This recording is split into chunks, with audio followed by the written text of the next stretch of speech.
Game number 1. Okay, guys, the three-legged cat is going up against Granit Gaming. So let's get our next best of 2 on the road here. So we are currently looking at playday number 6 that continues. Granit Gaming obviously finds themselves attacking the top 3. We have them today with Poik playing for them, and Breeze is also back. If you remember, on the last playday he was missing. But now they're going up here against the Cats. And the Cats had a really rough time. They had a very, very tricky time, and this season is just not going well for them. We're down to the last 8 teams. As you might already know, we're playing out a round robin with best of 2 matches between the teams. And, well, if you win the series with a 2-0, then you get in 3 points. If you tie with your opponent, then each team gets 1.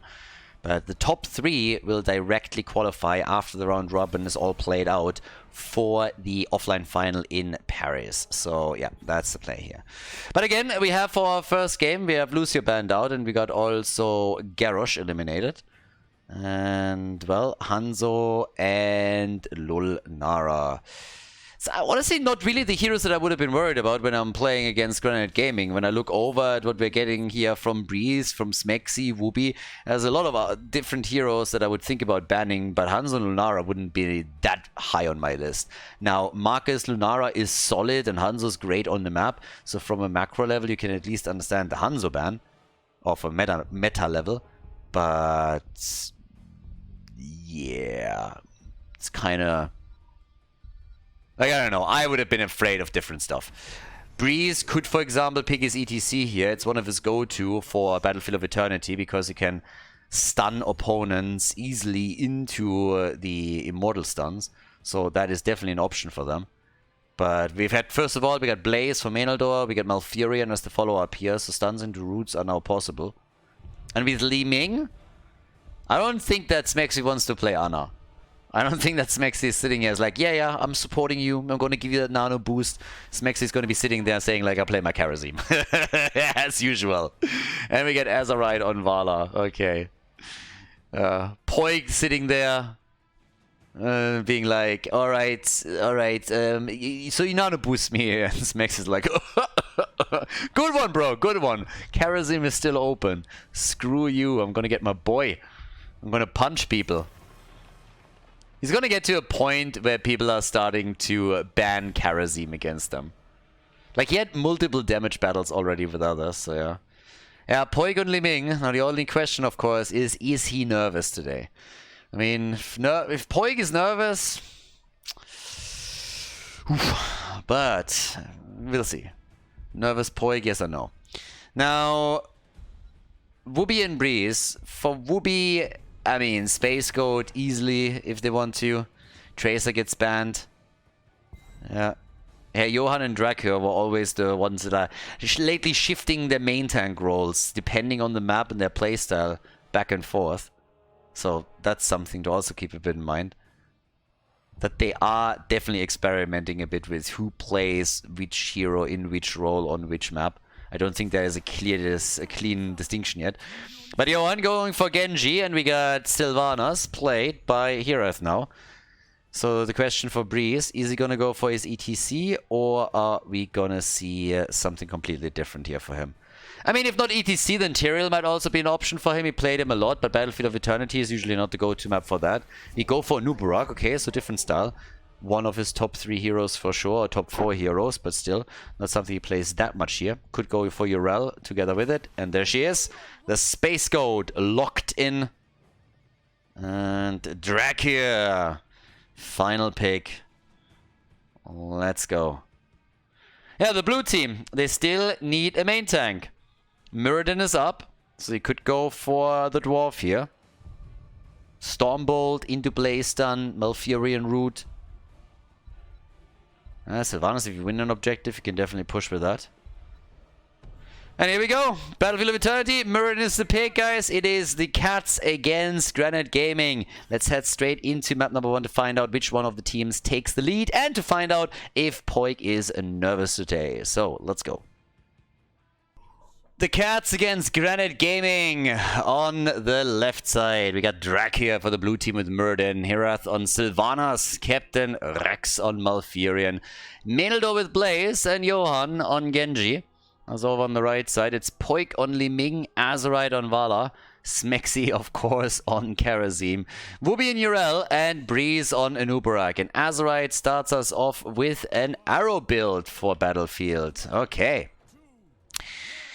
Getting that extra damage on level 7 for the Immortals. So once the second objective is on the map, they're going to have a lot more of a damage output and can win the race much more easily than before. So let's see what they can do here. We already got at the bottom of the map Breeze and Poik just waiting for someone to go a little bit too close. Poik with the money pick, riding in style. And here we go. Smexy with his sheep. There's a really deep attachment to that particular sheep, it seems. This is the new go-to for him. Johan diving in, getting stunned, but the combo isn't quite there. So, we got out back and forth. Captain Rex needs to be a little bit careful. He was quite far out there at the front, and he realized right away that he should probably be a bit farther back. So, I had to move back there, and didn't time. But if Breeze had another cooldown ready for a stun, this could have become a problem. Now, Vala is already doing her best to get the early stacks together, obviously. So Azerite is currently sitting at 3, and now with the camp being up, they're seemingly going to take this very fast. Now, Genji was at the top, was trying to go for Urel, but Wooby was absolutely unaffected from this. And now that Genji and Blaze are both moving down here, it seems like the blue team is pretty confident they can fight this, but I got news for you. That's a little bit unlikely, or so I thought. And then Genji moves in, and they get maybe a kill on Breeze. Nope, but they steal the camp. Well done! Glorious timing here. If Genji just came in a second later, that would have not worked out for them, but now they steal the camp. So that was incredibly well played. They rotate both from the top down to the bottom, and then with a swift strike, he's just there to force Breeze back and take the camp for the team. So, nicely done. Now, we got 6 stacks for Vala already on her level 1, so this is going well in the early game. Now, the real power, of course, comes with the level 4 and the level 7 talent for Azerite when we're talking immortal damage. That's one of the reasons why you play that particular build on this map in the first place. But yeah, Malfurion is down. Was already a bit too far earlier, too far out earlier, and this time he gets punished for it. Poik comes in and drops the damage. Spray game is on point too. It seems like Poik isn't nervous today. Seems like he's not nervous. He is in full shape here, coming in brimming with confidence, subbing in for the team. So yeah, good for them. Repeating arrow for Vala, obviously. And with level 4 talents, we have the bed of barbs for Nubarak. Over on the left side, we have the camp taken. I mean, both of the teams are obviously locking shaman camps in now. You want to get as much of a diversion and distraction on the lane when the immortal is up on the map as you possibly can get. The Love Beetle. And this weird Li Ming surfboard. That one never really did anything for me. I was just like, yeah, just let it be, dude.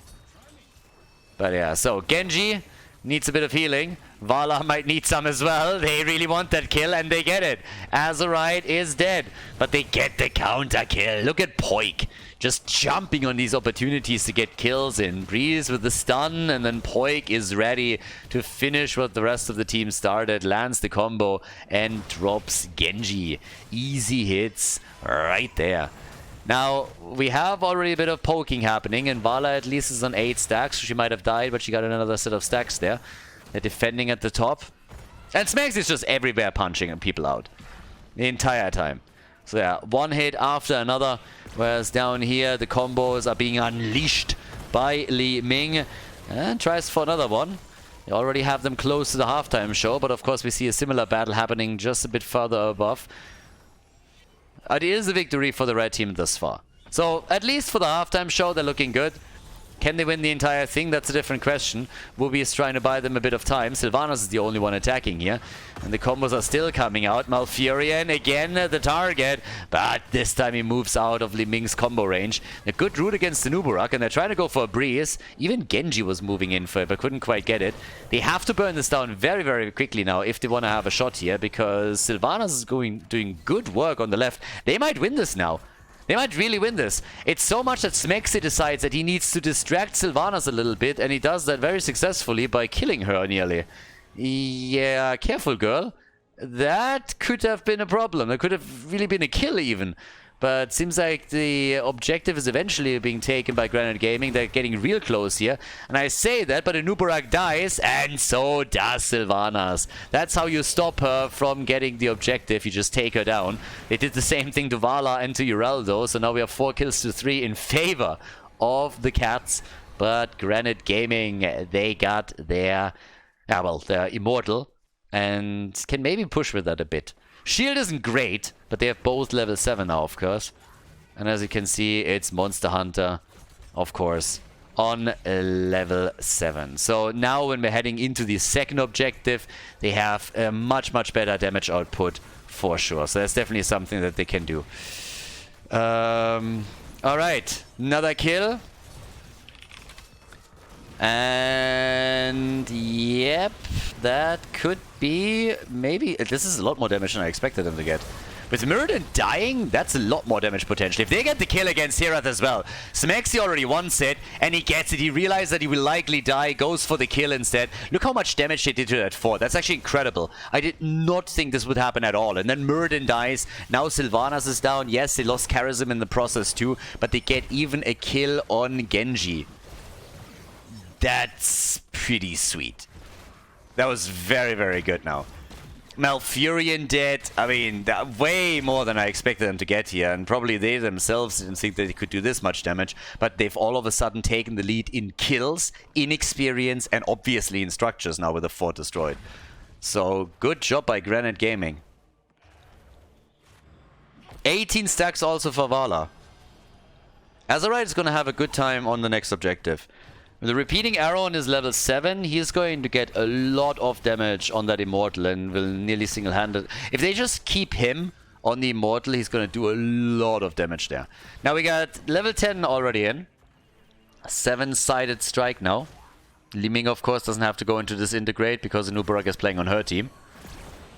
Nice change for once. And we got Strafe in as well. So level 10 on both sides. No surprises up to now. Don't expect any from Genji either. Then again, both of the ults are obviously viable for Genji. They're collapsing on Muradin and nearly get the kill here. Strafe locks it in with Karazim. The two of them working in tandem to drop the frontliner. And that is enormous amount of damage now being dropped on them. So really, really well done. Just as the objective is about to spawn, Muradin will be back kind of in time. But they are going to fall a bit behind, at least initially. It's all about the camps right now. Vala, by the way, on 27,000 damage. And just look how quickly this one goes down. I mean, boy, they have it at 50% in absolutely no time. And a lot of this is because of Vala, who now with that stack, with those stacks on level 1, plus a level 4 and a level 7, has incredible synergy to dish out immortal damage. So they're going for the camp as well, just during the halftime show, and lock that one in. But their chances of walking away with another objective are very, very good now. Vala is also sitting at 27,000 hero damage at this point. Which is, of course, really nice for Azerite too. Gets another double connect, and they're absolutely blowing Muradin up. They knew exactly where he was, and then it's everything dropped on the dwarf. They stun him, 7-sided, double arrow, 24 stacks now, and they're just continuing the party here. And Smexy is just doing what Smexy does. He's punching people all day long. Like, look at him. One hit after another. Genji apparently has a bit of a death wish because he went in for the 1v1. That doesn't work out, my friend. No. Have you seen his punches? I mean, damn, son. He is just murdering people. And Vala used all the time that she had and got the Immortal down. That's a big shield that we're talking about here. Damn, son. That one is going to be tough. That shield is going to hit. I mean, that Immortal is going to hit, and it's going to hit hard. Huge shield. Is going to have the ranged mode there, and this is going to be quite a push. I mean, the fort is gone. A fort you won't be able to save. If they get kills with it, they might get the wall at the keep too. But yeah, they're doing already tons and tons of work here, and they have a level 13 advantage now as well. And Malfurion needs his tranquility, needs it quickly. Has been able to prevent himself from dying though. Whoopi already ulting up, and Breeze is coming to assist him, but as expected, the fort will fall. They have no chance to do anything here. They're getting zoned away from the structure, and that's all the space that Granit Gaming needs. And they haven't even lost the shield on the Immortal yet. That's the next thing. So, yes, here we are. We got them pushing through the bottom of the map. The wall will fall. They're gonna get the wall. The tower's already down. 10 kills to 5. And level 13. If you move out just a little bit too much, then you might just end up in another fight. I am surprised the blue team is willing to push this. They are the ones that are still lacking in level 13 talent, and they're instantly losing Genji. Genji gets caught, gets blown up, has no chance, needed healing, and didn't get any. So now the bottom tower is being dropped, and the only question is Granit Gaming willing to try and siege up on that keep a bit? Because they could look for more kills, and that's exactly what they're doing here. Strafe, and that's the end of Sylvanas. 7-sided is also starting to murder them here. Muradin likely gonna fall now too. Drak here in real trouble, pops the avatar, but might get the kill, and he does. Li Ming is dead. That was better than expected. They can take Li Ming down, and now they're chasing. It's 13 versus 13. Maybe Granit Gaming overstayed their welcome a bit. Yeah, but they should still be fine. Will be already coming in and stunning Genji out. Let's not forget that they still have both their forts available, and that includes, of course, the fountain. So they can just tap that very quickly. And here they go. Alrighty. So, with that, we're going straight up for Blaze, and he's dead as well. Yeah, that is kill number 13 for the red team. And they get another one. Genji is also down. They're doing really well here. Okay. Nicely done. Yeah, with that being said, we have now level 15 and a half. So they're closing on level 16 talents. The Immortal is coming up. Vala, by the way, has during all of this continues to stack her level 1. And yeah, it's going to be an absolute blast to watch Azerite go up against the Immortal now. This is 37. Yeah, that one is going to wreak havoc. That Immortal is just going to disappear. Especially if the rest of them can also help out with it. So yeah, time for Azerite to see what he can do. It's even 38 right now. And boom. Doesn't have the double arrow yet because he just used one. But he is definitely going to get his value out of this. Yeah, that poor Immortal. It's absolutely crushed, and there is pretty much nothing that can be done on the other side. With the exception of taking a kill against Karazim, because apparently Smexa got a little bit too cheeky. Now, I don't think that it's going to change anything around the Immortal. Azerite is ready. 1 arrow, 2 arrow. Look how quickly this thing gets burned down by the arrows alone. That's only Vala that we just saw there in action. So, the stun circles don't do them any favors here. But they're still getting insanely close on this. And he can stack a bit more towards Menaldor. Sylvanas is at least starting to take the hit points down of the red team's Immortals. So that's something. Might eventually get them to a point where they can at least reduce the shield. But the shots are still coming in. I think this one was a little bit short and didn't even hit it. So Poik is YOLOing the combos out, whereas Azerite is instead just trying to make his way over. Stacks his level 1 further, so in the long run that's going to help them, but for this particular objective you want to of course lock the thing itself in. Quick kill against Blaze, no chance, and Johan nearly dying too. Whoopi coming in and stunning Muradin out is setting them up for another potential kill, but the Dwarf is able to stun them into the Immortal stun, and that's the end of Vala. That Stormbolt was absolutely perfect. Stun into the Immortal stun. Smexy gets a kill on Sylvanas though. Yeah, he has his level 60 now for even more damage and is now at 30,000 damage. Finally about to die again, but they're getting Genji as a result. It's an absolute bloodbath here. They're turning Battlefield of Eternity into a graveyard. It's just one kill after another. We're 13 minutes in and we've already seen 28 kills. Muradin is dead too. I'm lying, by the way. It's 27 at this point. But the Immortal topside will... Yeah, it's going to take down that keep. I mean, are you kidding me?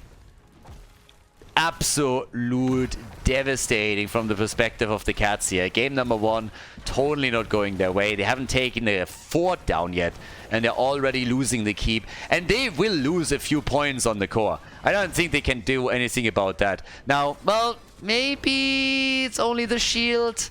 The problem is that the red team had to move back. They only had 3 heroes there. Yeah, so it seems like the Immortal isn't strong enough yet, 14 minutes in, to really do... well, actually, a little bit damage. Yeah, there we go. Gets a few points off, 86% in total. If they would have pushed with 5 here, but Karazim was dead, Vala was on her way, then maybe they would have gotten more. As it stands, it's already fine enough. Azerite is stacking a bit further. He's at 57,000 damage currently against heroes, and therefore an easy top damage as well. So, yeah. Yeah, Vala, of course, with Manticore still, and we also got the Epic Enter for Anubarak. Alright, over here the Steady Blade. Yeah, so far nothing really has been too steady for Genji. I'm still trying to force a fight here. They have still even talents. You need to force that battle before your opponent has level 20. After that, it's going to be a little bit more problematic, as you can imagine. Yeah, they go for Muradin again. Easy 7-sided. Drakia barely able to jump down even after he uses Avatar. They're already popping. Oh, that's Drakia dead, isn't he? No, he is still alive, but it's Sylvana's dying. She actually got blocked by the bunker here. And now they're following up on the rest. Down goes Genji. Malfurion is dead too. And, well, they just have to decide what they really want to go for here. 21 kills to 9. Seems like they're attempting to go for the 5-man team wipe. Smexy already looking at a bit more punching and more kills. Drag here. Yeah, not like this, my friend. They go for the core. They simply circumvent the keep. Nothing else that they need to do here. Obviously, Muradin alone is not going to be able to defeat them. There's just no way.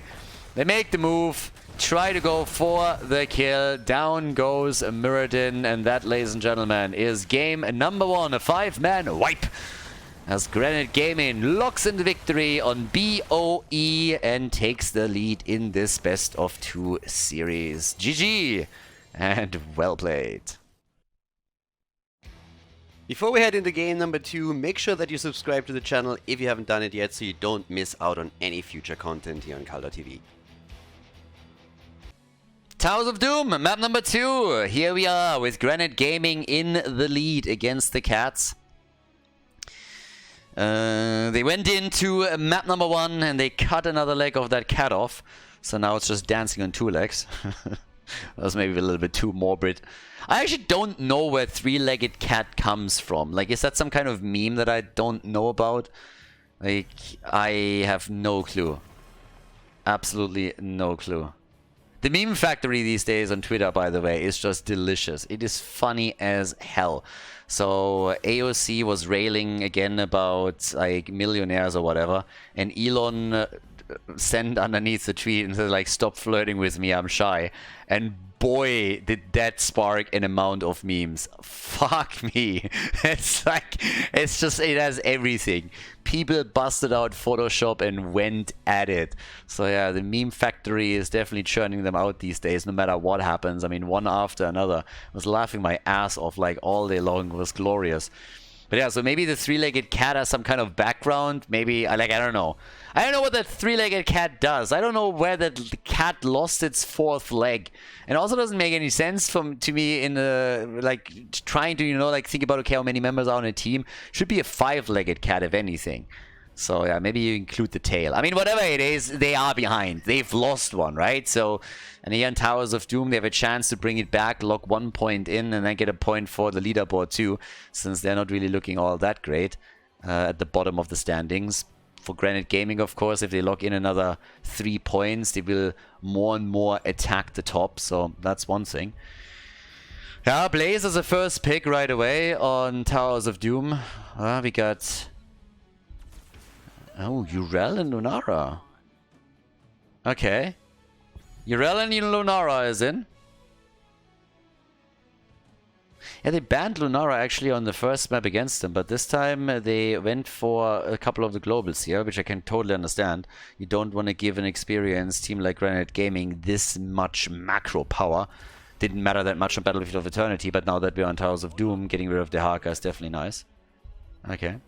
So we got Hanzo and again Karazim. I mean, Smexy just loves it. If they go up against the team that I feel is like on the same level, I don't think it's going to be busting out Karazim that much, but the aggression is really working for them. So, yeah. Alright.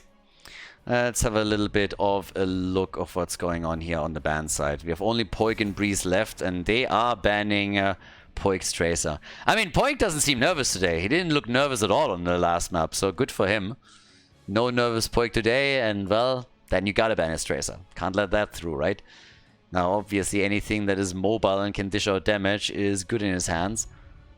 Might even see a Genji again here. They could go double Shimada brothers and jump in with Karazim. Maybe Breeze going for another engage hero too. But yeah, bans on the other side, so the red team is getting rid of Medivh here. Interesting. Getting rid of Medivh. So I want to make sure that nobody can protect with a shield, that there's also no portal shenanigans. Are they trying to play Stitches? Medivh is kind of nice against Stitches too, because every single time that somebody gets gorged or hooked, you can try and provide a portal and help them out there. But Stitches isn't really Breeze's go-to in any way.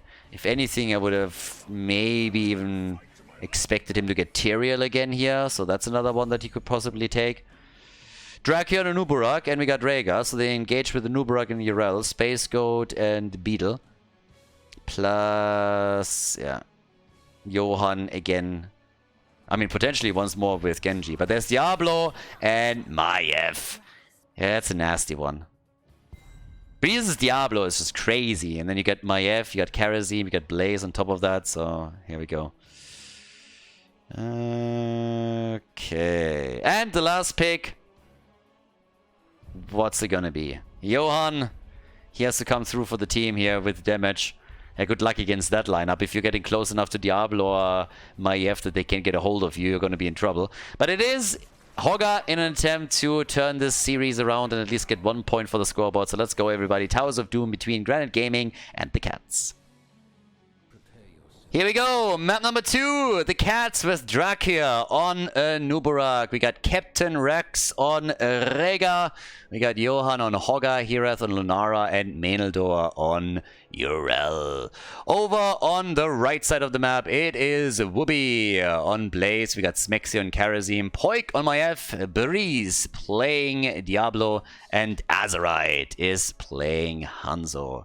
One of the reasons that I actually love Twitch chat is that every now and then there's actually something that you learn through Twitch chat. So apparently there is a Spanish expression that translates loosely into searching the 3 legs of a cat, buscarle los 3 pies al gato. And that makes perfect sense because they have multiple Spanish players on their team. So all of a sudden, that name or the origin of the name makes a little bit more sense. And yeah, that's brilliant. Apparently it means to complicate matters, to make things difficult.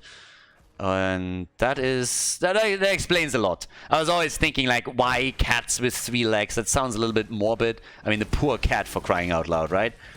So I never really understood. Are they like dog people? Did the dog eat a leg, or like what happened there? Did the cat have an accident? So yeah, but that makes maybe a bit more sense in all of this. Now, right now, we have an opportunity for the blue team to maybe come in here and take a point for the leaderboard, but they really need to step it up from game number 1 if they want to have a chance of pulling that off, because the first game didn't really go well for them.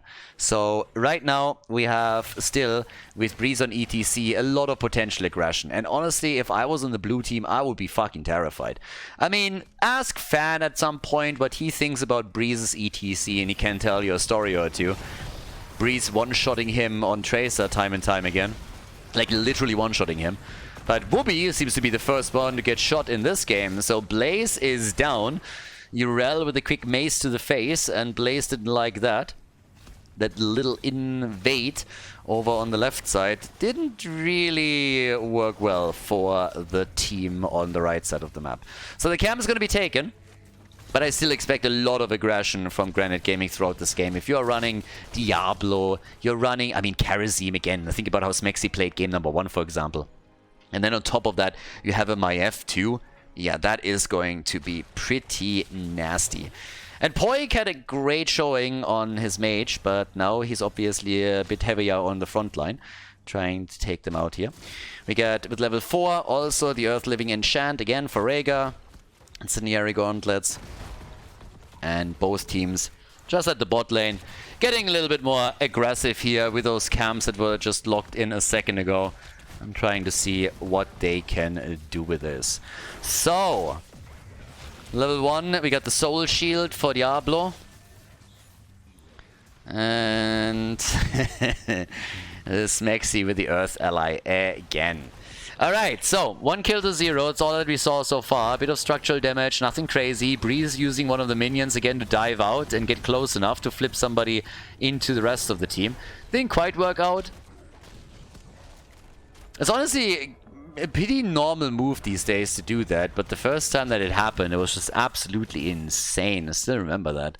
There was like a few of these where it's just all about mobility and you're just trying to attack a minion that's close enough to get into range of one of the heroes. There's the angle for the wall stun and Dracula nearly falling victim, but still ballsy enough to turn around and trying to re-engage as they have Johan rotating over from the top. Objective is of course by now up. Mirel against Wubi at the top. And nobody locked anything in yet, so they're still fine. No, that's actually not true. They locked in... No, wait, it is true. Yeah, there it is. I was like, didn't even see the third one on the minimap. I was like, wait a second, where's altar number 3? But yeah, over here in the middle, of course.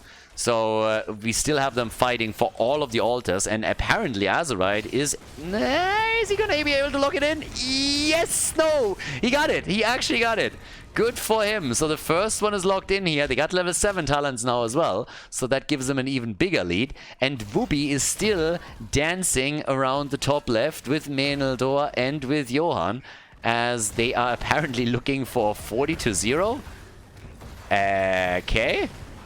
Well, I haven't seen that in... Oh, hello, please. The stun, and he's dead.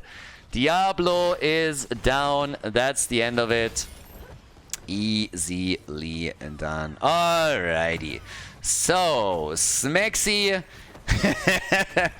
The poor Smex Master over here. With all the mobility that he had. Oh, no way. He nearly got out. That was actually a really cool move from Smexy, but unlucky for him that Dracula was still channeling.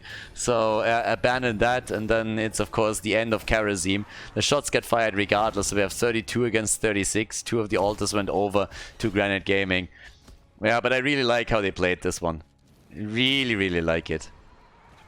Okay, so Breeze, Poik and Azerite, they're going for the next camp. Now keep in mind the bot lane is the most important one. Pretty much like as a rule of thumb, what you have to think about when you want to determine how important lanes are, always look how many camps travel through the lane. On Dragonshire and on Towers of Doom, the bot lane, for example, is the most important one by far, because a majority of the camps that you can catch on the map goes through that lane. Which means that you can set really powerful pushes up, and if you control the lane completely, you can take camps to escort catapults towards the core, while the opponent's attention is, for example, on an objective or something like that. And here, there's also the added part of, once you control these bell towers, it's much harder for your opponent to, let's say, access the bottom altar right here. So that's something to always keep in mind a bit in order to understand maps and how they're being played. But, well, for now it's all about the fighting. And that's illustrated again in the middle of the map as Smexy is dashing back out, and he's fine. So a bit of damage has been taken here. We got 3 kills to 0 now in favor of the Cats. So Granit Gaming hasn't gotten a single kill yet. But there's a shockwave. Level 10 is ready for both teams at the same time. We got the Lightning Breath. No surprises on the ults at all. Disc for Maiev, leaping strike for Lunara, arrow comes out and connects with 3, the disc as well. They're burning Johan to a crisp, but Hogga is able to get out of the fight before he falls. And they still try to make that quick play for Drak here, even using the 7-sided stride of Smexy again. But there was no chance to completely drop him. So it's going to be an exchange in altars. We got 4 shots fired on each side, 28 to 32 points. Of course, it can still move through the top lane a bit and trying to push now the top lane out, get the experience here as well. Poik and Urel both already on it. Yeah, but it's going to be up to the camps again in another couple of seconds. And 27 more, we're going to have that popping up. And the same is obviously true for the blue team too. So if anybody in this game is growing some balls all of a sudden, we're going to maybe have the aggressive play for the camp. Breeze is already shirking around here. Okay, Drak here. Do they get the wall stun? They're looking for it. And, well, he might be in trouble. Johan not getting stunned here. That definitely helped Hogga. If he would have gotten stunned by the jet propulsion, I think that's a kill. But this way, he was able to walk away from it. It's no problem for him. Urel, 7-sided, has to pop the ult. Breeze attacked. Fully stacked, by the way. They get the bunker out. Breeze is on the move. Whoopi is low. Both of them likely dying here. They get first Diablo. Well, actually, it was a Blaze that died first, and then Diablo falls. But that is all of a sudden 5 kills to 0. So I gotta say that Granit Gaming is still looking for the first kill. And the Cats are really, really getting momentum here. I mean, they are marking their territory, peeing in every corner of the map at this point. So, yeah. Not bad. They might get that bell tower. If they lock in the level 13 talent, yeah. Your altar at least is what you want to get, of course. So, Drakkers already sitting at the side here. They got the level 13. We got the Burning Beetles. That's also a little bit weird, right? Burning beetles, I mean, seriously? Like, if you show me somebody that burns beetles, then I'm showing you a future serial killer. Didn't we all agree on that? Like, the kids that just sit there, burn beetles, and just run around all day long with a magnifying glass and killing ants and stuff. Like, that, no, just like torturing cats. I mean, that's serial killer shit right there. So we got now 28 points on each side. Single altar was all that we got. Smexy has to jump out of this one and should be able to. There's a dash. Yeah, 7-sided after the arrow. Nice. He's actually playing around this way more than I expected. Nice Ancestral. Really well timed. Draka is alive thanks to that. Smexy is dead. Pops to Lulnara. Alright, she's dead too. And yeah, that was an easy kill.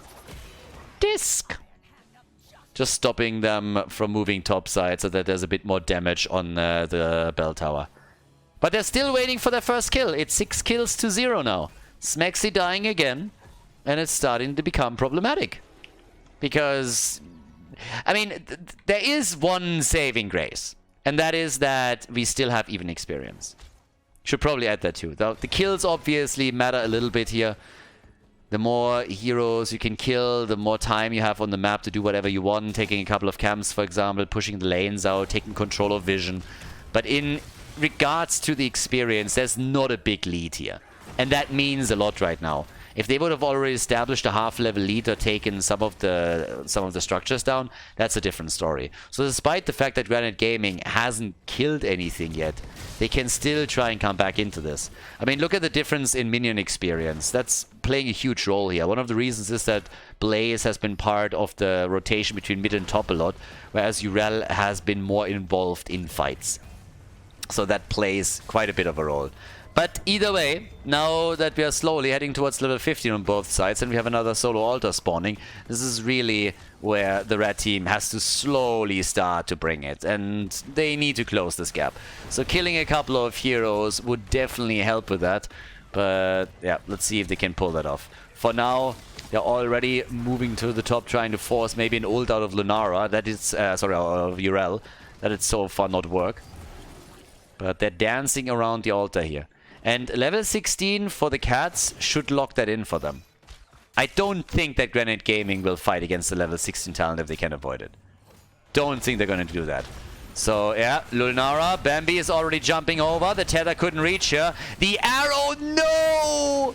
Oh boy, the self-ancestral on Rhaegar. That was unfortunate, by the way. Just as Diablo pulls the target over, the arrow comes through, but they still get the kills. They take down Hogger, they take down Rhaegar, and they're going for the Space Goat as well. Menaldor is, as you can see, in real trouble, and I do not think that he can make it. Urel likely gonna fall, trying to pull all the stops here, but at the end of the day, it's not enough. But yeah, check out this little interplay. Check out Hanzo and have a look at Diablo. Look at this. Here comes the first play. Hanzo gets ready for the arrow, shoots it just as he pulls him over. So that was unfortunate. I mean, coordinating that is obviously nearly impossible. At that point, that just happens. They got the kill later on regardless, but this is one of those moments where you're just sitting there and you're just like, fuck. So, yeah. Either way, we got 6 kills to 3.